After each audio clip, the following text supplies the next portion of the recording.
Shalom, salam sejahtera bagi saudara dan saudari yang saya kasih dalam Yesus Kristus yang telah bergabung bersama-sama dengan kami di Jemaat Fisdak di acara ibadah kita pada saat ini. Mari kita segera memulaikan acara ibadah ini dengan berdoa, mengundang Roh Kudus untuk dapat hadir dalam hati dan pikiran kita pada saat ini. Bapa yang penuh kasih dalam takhta kerajaan surga, terima kasih karena kami kembali memiliki kesempatan yang indah untuk dapat bersama-sama mempelajari firman-Mu pada saat ini. Biarlah firman-Mu ini dapat menjadi terang yang akan menerangi jalan kehidupan kami, membawa kami dalam satu kehidupan yang penuh sesuai dengan kehendak-Mu, karena itulah kehidupan yang memberikan damai yang sejati dalam kehidupan kami semua. Dan kiranya Roh Kudus Engkau menuntun kami kepada seluruh kebenaran dan membawa kami untuk dapat memperoleh kekuatan untuk mempraktekkan kebenaran tersebut dalam kehidupan kami masing-masing. Inilah doa kami, permohonan kami Tuhan yang hamba bawa dalam nama Yesus Kristus, Tuhan dan Juru Selamat menebus kami. Amin. Baik saudara sekalian, kita kembali mempelajari pelajaran sekolah sahabat kita yang sepanjang minggu ini memiliki judul Pilihlah pada hari ini. Ya, pilihlah pada hari ini. Dan hari ini kita membahas tentang bahaya daripada penyembahan berhala. Mari kita lihat apa yang telah diringkaskan dapat kita ringkaskan dari apa yang telah dituliskan dalam buku pelajaran sekolah sahabat kita. Ya. Dalam Yosua 24 ayat 22-24, Yosua mengulangi seruannya kepada bangsa Israel untuk menyingkirkan berhala. Menyingkirkan berhala karena ancaman penyembahan berhala bukanlah sesuatu yang jauh atau bersifat teoritis, bukan. Dewa-dewa asing tidak hanya berasal dari masa lalu saat mereka di Mesir, ya, atau dari bangsa-bangsa di seberang sungai, tetapi sudah ada di tengah-tengah kehidupan Israel itu sendiri. Loh, kalau demikian itu apa itu berhala itu? Apa? Yosua katakan itu sudah ada di tengah-tengah kehidupan umat-umat Tuhan sendiri. Karena itu, nanti kita akan lihat, saya juga di bagian tambahan hal yang menarik ya. Karena itu, keputusan untuk setia kepada Tuhan itu harus bersifat nyata dan keluar dari kedalaman hati yang tersentuh oleh kasih Allah ya. Bukan karena sekedar pengakuan dari mulut atau lisan saja. Yosua menegaskan bahwa masalah utama terletak pada arah hati kita. Di mana kita mau mengarahkan hati kita. Ia meminta Israel untuk mencondongkan hati mereka kepada Tuhan. Dan istilah ini menggambarkan tindakan sadar untuk mengarahkan diri kepada Allah. Karena hati manusia yang berdosa secara alami tidak cenderung mendengarkan suara Tuhan. Kita cenderung mendengarkan suara-suara hati kita sendiri. Nah, kesetiaan kepada Allah selalu dimulai dari keputusan pribadi untuk membiarkan hati diarahkan oleh kehendak-Nya, bukan oleh pengaruh ilah-ilah lain. Ya. Kehendak Tuhan, itulah hati kita, adalah apa yang Tuhan ingin terjadi dalam kehidupan kita. Dan jawaban Israel menjawab apa? Waktu diberikan seruan ini, Israel menjawab apa? Oh, kami akan mendengarkan suara Tuhan. Ya, ini menegaskan bahwa ketaatan yang Tuhan kehendaki itu bersifat relational, satu hubungan ya, bukan satu hubungan mekanis maksudnya ya, bukan hubungan mekanis. Iman Israel tidak dimaksudkan sebagai ketaatan buta terhadap aturan, melainkan sebagai hubungan yang hidup dengan Allah yang kudus dan penuh belas kasihan. Dengan demikian, penyembahan sejati adalah respons kasih terhadap suara Tuhan, bukan sekedar kepatuhan lahiriah. Namun, meskipun Israel berulang kali berjanji untuk melayani Tuhan, kitab Yosua tidak mencatat secara jelas bahwa berhala-berhala itu benar-benar disingkirkan, tidak dikatakan. Itu adalah pilihan yang harus dijawab oleh orang-orang Israel pada saat itu dan juga bagi kita pada saat ini. Nah, ketidakjelasan ini menjadi peringatan serius bahwa janji iman tidak selalu diikuti oleh tindakan nyata. Mereka sudah bilang kami akan menuruti, ya, kami akan menuruti seruanmu Yosua, tapi itu bukan sebuah jaminan mereka akan menuruti ya. Karena itu pelajaran kita katakan, karena itu seruan Yosua melampaui generasinya dan ditujukan kepada setiap generasi umat Allah. Panggilan untuk menyingkirkan berhala dan melayani Tuhan harus terus diperbaharui dari waktu ke waktu, dari generasi ke generasi, dari keturunan Abraham ya, dan sampai kepada kita, Abraham rohani. Itu adalah panggilan yang sama. Refleksi bagi kita semua dari pelajaran kita ya, bahwa pengalaman Israel juga mengajak setiap orang percaya untuk berefleksi. Janji yang diucapkan kepada Tuhan seringkali gagal diwujudkan, bukan karena kurangnya niat. Bukan, mereka sudah katakan, oh kami akan menurut. Ini bukan karenanya niat, melainkan karena kelemahan manusia. Kita semua, saudara dan saya sebagai pembicara sekalipun ya, seringkali kita membahas firman Tuhan, tapi seringkali kita juga tidak menuruti firman Tuhan itu, dan kita bergumul ya. Kita, aduh Tuhan gimana ini? Tapi itulah karena kelemahan kita sebagai manusia dan kecenderungan hati yang mudah berpaling. Itulah sebabnya perlu sekali kita dikuatkan dari waktu ke waktu. Perlu sekali di setiap hari kita terus bergumul dengan Tuhan ya. Bergumul dengan Tuhan. Kita secara jujur menyatakan, Tuhan saya lagi lemah. Saya lagi mengalami keadaan ini dan itu. Jujur kepada Tuhan ya. Supaya kita dapat terus memiliki satu kekuatan yang pasti. Karena untuk memperoleh kemenangan, kita tidak menang dengan kekuatan kita. Hanya dengan kekuatan surga. Nah itulah, kita memiliki kecenderungan hati yang mudah berpaling. Disinilah kasih karunia Allah menjadi nyata. Kesetiaan kita tidak bersumber pada kekuatan diri kita sendiri, melainkan pada kemurahan Tuhan yang terus memanggil kita kembali kepadanya. Kalaupun 7 kali orang benar jatuh, tapi orang benar itu akan bangkit, saudara. Dia tidak akan jatuh terus-menerus. Kita sering membaca ayat yang dari kitab Amsal ini ya. 7 kali orang benar jatuh, tapi dia akan bangkit. Biarlah kita selalu bangkit dan berhati-hati terhadap bahaya penyembahan berhala. Pada saat ini, bagian yang kedua ini dari ibadah kita akan membahas tentang bahaya daripada penyembahan berhala. Ya. Penyembahan berhala, apa bahayanya? Apa bahayanya dari penyembahan berhala? Kita akan lihat ini. Dan apakah ini masih ada relevansinya dengan kita saat ini? Mungkin kita tidak lagi menyembah seperti orang-orang Israel di zaman Musa ya, buat patung kita sembah. Mungkin tidak ya, walaupun ada mungkin kelompok-kelompok manusia tertentu, agama-agama tertentu yang menyembah patung dan sebagainya masih ya. Tapi tentunya kita bilang, ini pelajaran ini mungkin bukan untuk kami orang Kristen pendeta ya. Tentu saja ini untuk seluruh umat Kristen ya. Seluruh umat-umat yang umat pilihan Tuhan di akhir zaman sekalipun, tetap kita harus melihat amaran bahaya penyembahan berhala seperti yang disampaikan kepada Yosua ya. Yosua 24 ayat 23 dia katakan apa?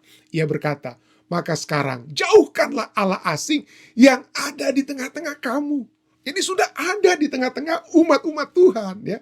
Bukan ada Allah asing yang ada di Mesir, Allah asing yang ada di tetangga-tetangga bangsa-bangsa kafir di sekitar yang masih dibiarkan hidup. Bukan, ada di tengah-tengah kamu.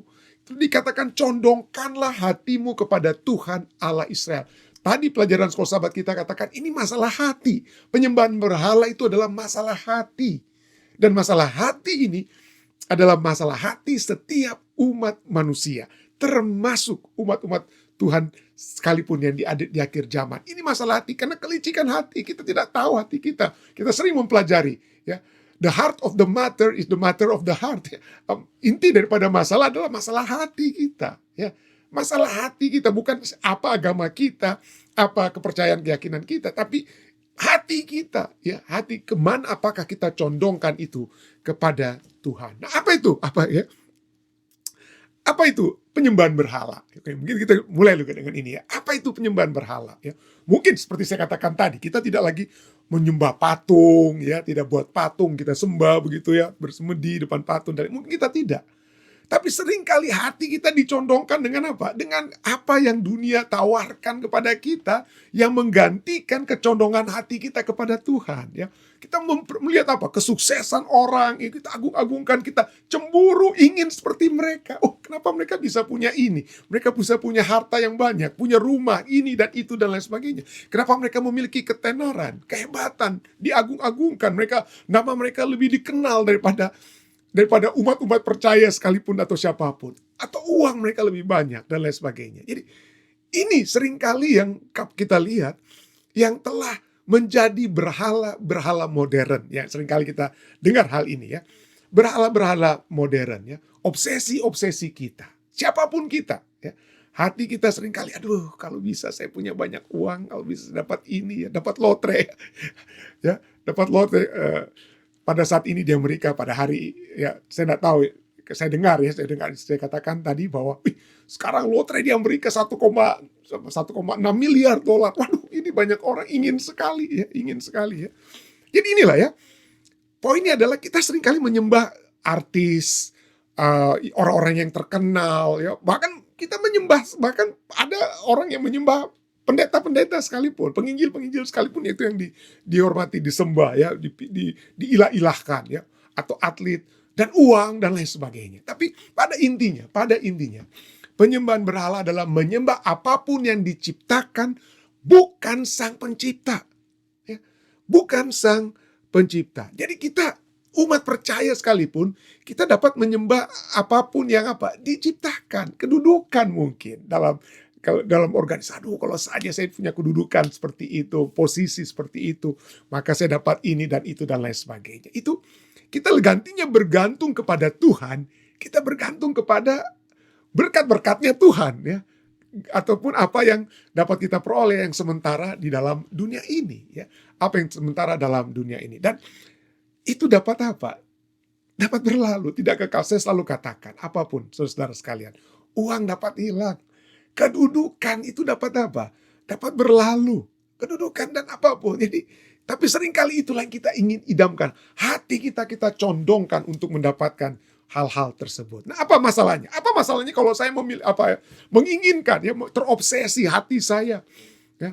Apa kalau saya terobsesi? Ya, itu masalahnya dalam dunia ini kita tidak sedang pada saat kita mengalihkan hati kita, kecondongan hati kita dari Allah, maka kita yang mengalihkan kecondongan hati kita dari Allah itu kepada kedudukan, keuangan kita dan lain sebagainya, maka kita sedang menyembah berhala ilah lain ya. Itu sebenarnya tidak ada. Semuanya seperti saya katakan tadi, kita itu harta kita dapat hilang, posisi kita dapat berlalu, kita lahir dengan telanjang, kita mati tidak bawa apa-apa ya. Kita tidak bawa apa-apa. Dengan kata lain, kalau kita menyembah sesuatu setelah kita lahir, maka kita sedang menyembah ciptaan. Kita sedang menyembah. Dan Allah katakan yang pencipta itu hanya Allah. Tidak ada Allah lain ya, tidak ada Allah lain ya. Ulangan 4 ayat 35 sampai 39 katakan Tuhanlah Allah. Tidak ada yang lain kecuali Dia. Ayat 39 katakan apa? Sebab itu ketahuilah pada hari ini dan camkanlah bahwa Tuhanlah Allah yang di langit, di atas, dan di bumi, di bawah. Tidak ada yang lain. Ya. Kedudukan kita itu jangan kita alahkan. Keuangan kita jangan kita ilahkan. Ya. Jangan kita ilahkan, terobsesi, kecondongan hati kita terhadap hal-hal yang ada di dalam dunia ini. Itulah Ulangan 4 ya. Lalu Mazmur 86 ayat 10 katakan, sebab engkau besar dan melakukan keajaiban-keajaiban. Engkau sendiri saja Allah. Seringkali kita merasa bahwa, waduh kalau saya punya uang $1 miliar, maka akan keajaiban ini, saya akan bisa bantu ini. Mungkin Tuhan tidak ingin kita membantu pekerjaan Tuhan dengan $1 miliar. Tapi mungkin dengan talenta-talenta lain yang Tuhan percayakan kepada kita. Bukan selalu dengan ciptaan itu, uang itu ya, uang itu kan juga ciptaan ya. Kita pikir kita akan melakukan keajaiban kalau kita banyak uangnya, tapi engkau sendiri saja Allah. Artinya Allah lah sumber semuanya ya. Bergantung, condongkan hati kita kepada Allah. Hosea 13 ayat 4 ini dari banyak sekali ayat tentang yang berbicaranya. Tidak ada Allah lain, hanya ada satu ya. Katakan apa dalam Hosea 13 ayat 4? Tetapi aku adalah Tuhan Allahmu sejak di tanah Mesir.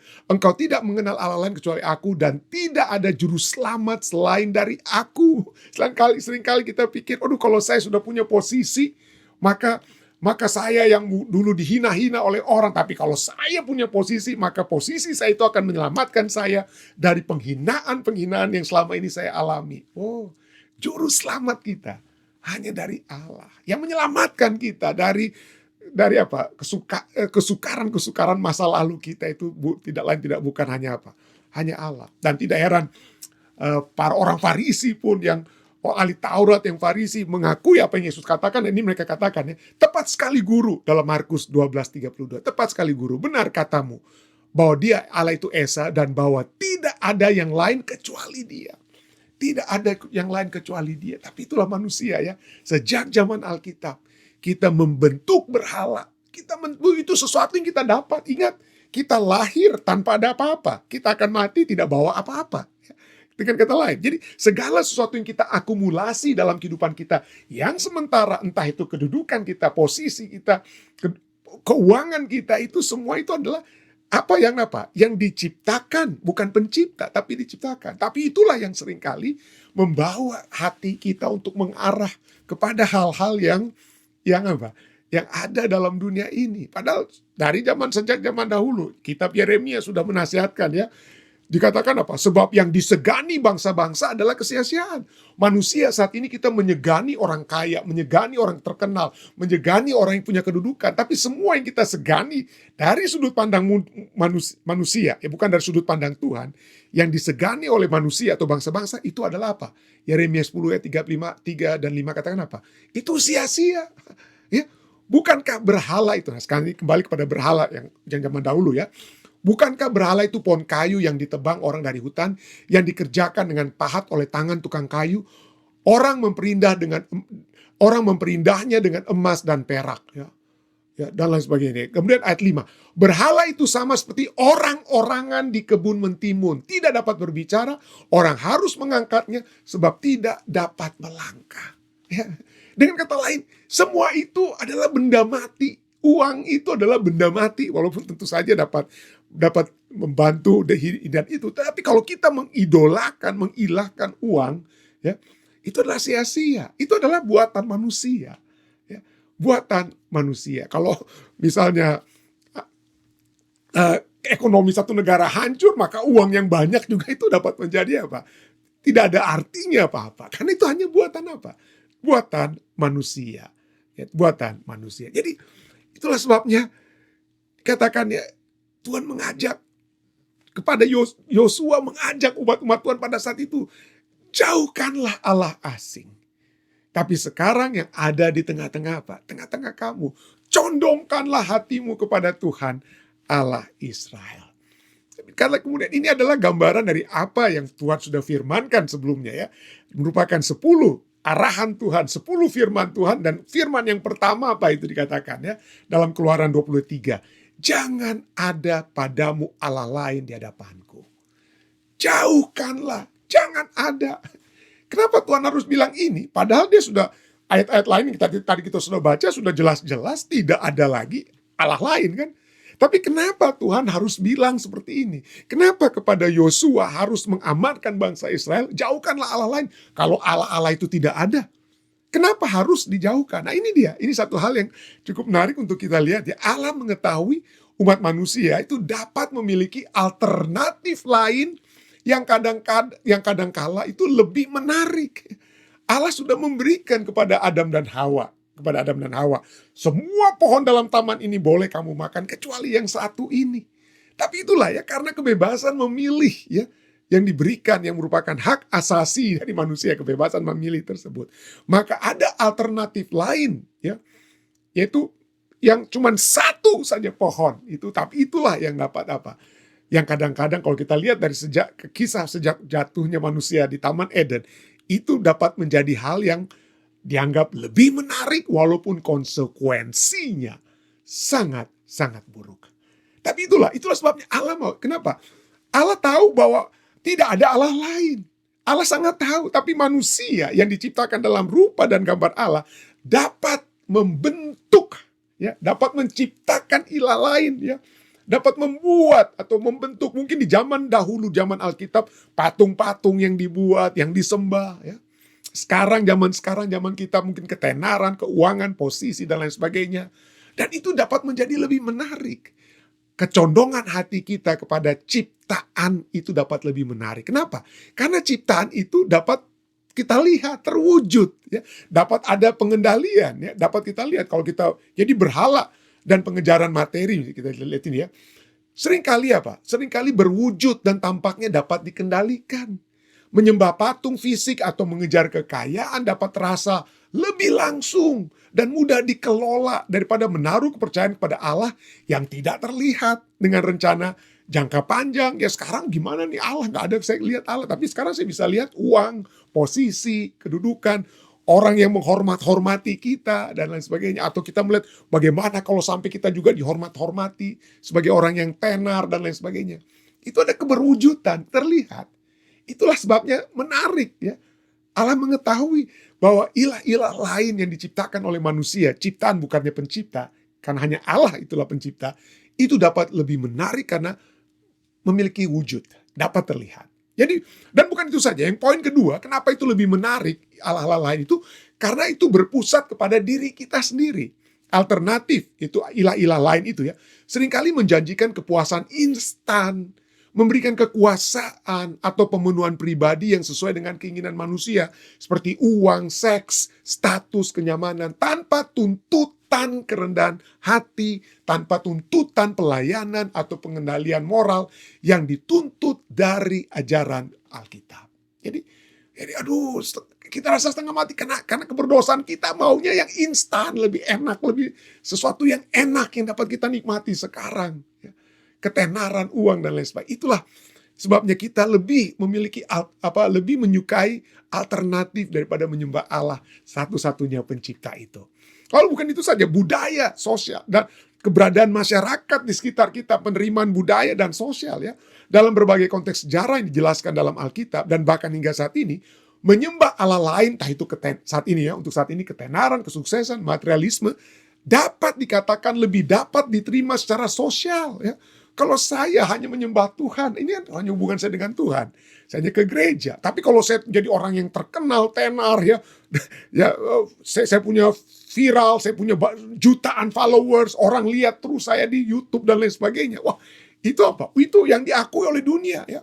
Mungkin ya istilahnya, kalau saya jadi orang yang tenar sekali di YouTube dengan video saya di upload atau di watch sampai jutaan atau miliar, wah saya bukan hanya dapat uang, tapi orang-orang di dunia mengenal siapa saya. Dan itu yang akan ditulis dalam surat kabar. Nggak ada surat kabar yang akan tulis, Pendeta Rantung tuh suka berdoa kepada Tuhan. Nggak ada yang mau surat kabar begitu. Tapi kalau yang diterima, kalau saya menjadi orang yang tenar dan lain sebagainya. Itulah ya. Jadi itu yang dapat diterima secara sosial oleh masyarakat dan bermanfaat untuk status sosial seseorang daripada kita berpegang pada prinsip-prinsip Alkitab. Budaya manusia, masyarakat sekarang menghargai kalau kita memiliki ilah-ilah lain ya, ketenaran, kesuksesan, materialisme ya. Dan berikutnya adalah kemudahan dan kenyamanan. Ya, ini poin terakhir ya. Kenapa alternatif menyembah ilah-ilah lain itu sangat menarik. Makanya harus terus ditekankan. Jangan sampai itu. Karena itu semua semu ya. Kenapa? Karena adanya kemudahan dan kenyamanan. Ya, mengikuti jalan yang tidak membutuhkan komitmen, pengorbanan, atau perubahan karakter diri dapat menjadi jalan yang jauh lebih mudah daripada menjalani kehidupan spiritual yang penuh pengabdian. Ya. Tapi jangan kita lupa. Ya betul, kita kehidupan spiritual yang penuh pengabdian ini seringkali tidak dikenal oleh dunia. Tidak dianggap oleh dunia. Tidak diakui oleh dunia. Tapi itulah yang sedang mempersiapkan kita untuk dunia kekal yang selama-lamanya. Dan Tuhan tetap dapat memberikan damai surga, sukacita surga saat kita berada dalam satu kehidupan pengabdian. Dan supaya kita tidak terlena ya dengan alternatif dunia, kita harus menyadari bahwa dasar atau masalah daripada penyembahan berhala yang sangat Tuhan tidak ingin. Dia katakan jauhkanlah dari penyembahan berhala. Kenapa? Karena itu dapat membawa konsekuensi yang fatal bagi kita. Ya, banyak saya sering pernah waktu lalu saat kita membahas, ada begitu banyak orang-orang yang menginginkan kekayaan, yang dapat lotre, tapi begitu dia menang lotre, apa yang terjadi? Kehancuran dalam keluarga. Kehancuran dalam keluarga dan hal-hal yang tidak diingin. Dan bukan itu saja. Ya. Segala sesuatu yang ditawarkan oleh dalam dunia ini, segala itu bersifat sementara. Dan Tuhan tidak mau, dengan kata lain, Tuhan tidak mau kita mengalami satu keadaan yang sementara. Tuhan tidak mau mengalami kita memiliki keadaan-keadaan yang hanya akan menghancurkan kita.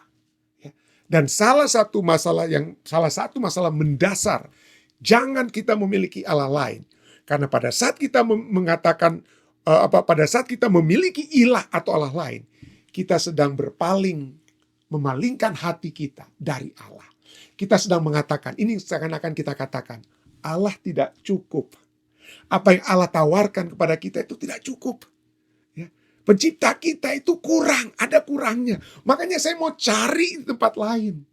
Pencipta kita itu kurang, makanya saya cuma seperti Adam dan Hawa, ambil buah dari satu pohon.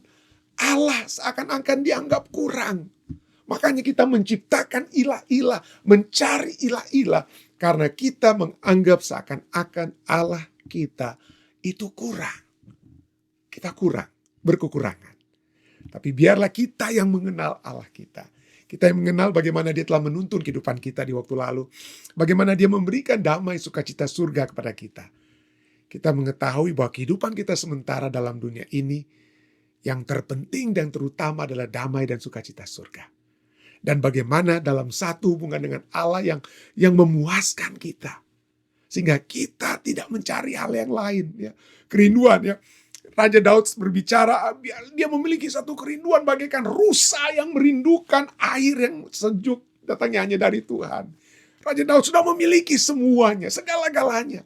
Tapi kerinduannya adalah untuk dapat apa? Bagaikan rusa yang berlari ke air yang dapat memuaskan dahaga yang dunia tidak dapat puaskan. Dan itulah sebabnya Allah ingin supaya kita memiliki pengenalan akan Dia. Kenapa? Karena Allah kita itu cukup. Memiliki Allah itu lebih daripada memiliki harta, kedudukan, ketenaran, popularitas yang sementara dunia ini tawarkan.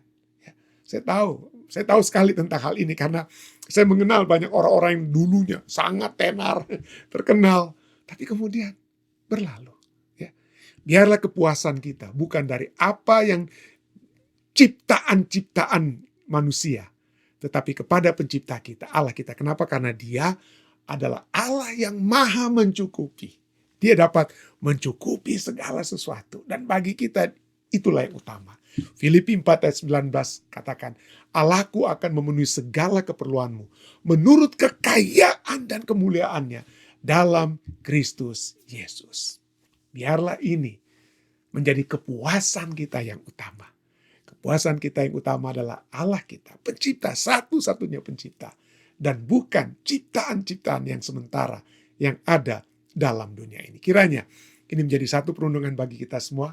Saya bawa ini dalam nama Yesus. Amin. Baik, saudara-saudara sekalian, mari kita menutup acara ini dengan doa. Mari kita bersatu di dalam doa. Bapa yang menukasi dalam tahta kerajaan surga, terima kasih karena kembali pada saat ini kami dapat mempelajari firman-Mu. Kami memuji dan membesarkan nama-Mu Tuhan karena Kau mengajarkan kami untuk dapat bergantung sepenuhnya. Mencondongkan hati kami Tuhan hanya kepadamu. Karena Engkaulah Allah, satu-satunya Allah yang hidup, Allah yang sejati. Tidak ada Allah lain selain Engkau Tuhan. Dan segala yang ditawarkan oleh dunia ini akan berlalu. Akan berlalu. Biarlah kekuatan kami pada saat hanya kami bergantung sepenuhnya kepadamu Tuhan. Saat kami memiliki kecukupan karena Engkau yang hadir di dalam kehidupan kami. Terima kasih Tuhan. Biarlah ini menjadi satu perundungan. Dan jika kami telah jatuh dalam hal-hal untuk percaya sepenuhnya kepadamu, angkatlah kami kembali Tuhan. Bawalah hati kami selalu untuk dapat mengarah kepadamu. Lihatlah seluruh umat-umat-Mu yang sedang menundukkan kepala saat ini. Kau mengetahui segala kebutuhan kami. Cukupkanlah karena Engkau memiliki kekayaan dan kemuliaan yang tidak ada terbatas.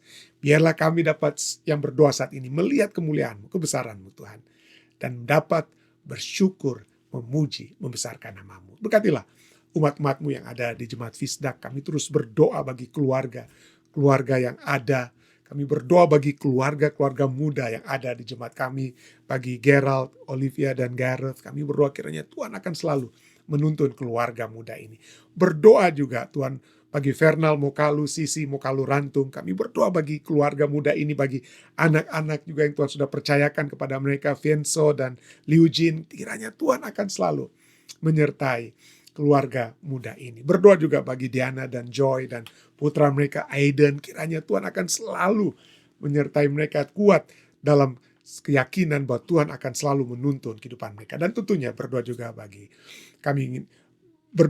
bagi Aubrey dan Belva, keluarga Wanta Tuhan. Kami berdoa kiranya Tuhan akan selalu menuntun mereka. Dan juga bayi yang Tuhan sudah percayakan Travis. Kami berdoa kiranya kesehatan dan kekuatan dari surga akan terus menjadi bagian Travis. Dan kami bukan hanya ingin berdoa bagi orang-orang muda, keluarga-keluarga muda di jemaat kami. Hamba-Mu juga ingin berdoa bagi orang-orang tua kami di jemaat kami. Berdoa bagi Tante Femi Mawuntu. Tuhan kiranya Engkau selalu menuntun kehidupannya, membawa dia untuk melihat jalan yang terbaik yang Tuhan dapat berikan kepadanya. Berdoa juga bagi Om Yan, lelaki, Tante Since lelaki, Gerungan, kiranya Tuhan akan selalu memberkati orang tua kami ini. Bahwa mereka tetap kuat. Kesehatan, berkat-berkat yang berlimpah dari surga menjadi bagian mereka. Berdoa bagi anak-anak dan cucu-cucu mereka Tuhan. Kiranya Tuhan Engkau mengetahui pergumulan daripada Om Yan dan Tante Sin. Sehubungan dengan cucu-cucu mereka, kami berdoa secara khusus bagi Kevin Kantiandago, cucunya. Kami berdoa kiranya Tuhan akan selalu menggerakkan hatinya untuk dapat berjalan sesuai dengan kehendak-Mu Tuhan. Dan begitu banyak lagi Tuhan, nama-nama yang tidak sempat hamba sebutkan, tapi biarlah Engkau menyertai seluruh keluarga kami, semua orang-orang tua kami, anak-anak kami, di mana saja mereka berada. Terima kasih Tuhan, Engkau sudah mendengar dan menjawab doa kami. Inilah doa dan permohonan yang hamba bawa Tuhan. Hanyalah di dalam nama Yesus Kristus, Tuhan dan Juru Selamat lulus kami. Amin. Sekali lagi terima kasih banyak saudara sekalian. Sampai bertemu kembali besok di waktu yang sama. Tuhan memberkati Anda semua.